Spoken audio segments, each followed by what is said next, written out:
Qanday qilib prostatit kasalliklaridan saqlanishimiz mumkin? Ya'ni prostata kasalligiga duch kelmaslik uchun nimalar Endi qilib qarang, saqlash kerak? prostata kasalligi bo'lmasligi uchun birinchi bo'lib aytadigan bo'lsak, sog'lom turmush tarzi, sog'lom jinsiy aloqa.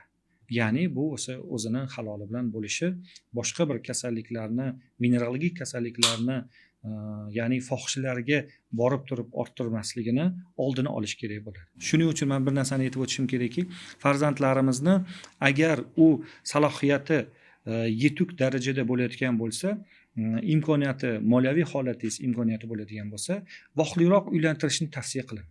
Albatta bu 18 yoshdan keyin bizning o'sha aytilgan chora-tadbirlar va qonunlar doirasida 18 to'lgandan keyin imkoniyati, sharoiti bo'lsa, vohli uylantirishni tavsiya beraman va eng kechi bilan 25 yoshgacha imkoniyati bo'lsa, vohliroq uylantirish kerak. Bu birinchi navbatda o'sha farzandingizni dunyoga bo'lgan dunyo qarashi oshishi, ответственность his qilishi va harom xarish yurishdan oldini olishiga sabab bo'ladi va boyaga aytib o'tgandek, prostatit kasallikni ham oldini olgan bo'lamiz. Va albatta bunga birinchi navbatda sog'lom jinsiy hayotni olib borish kerak. Ikkinchi holatda regularniy jinsiy hayot olib borish kerak.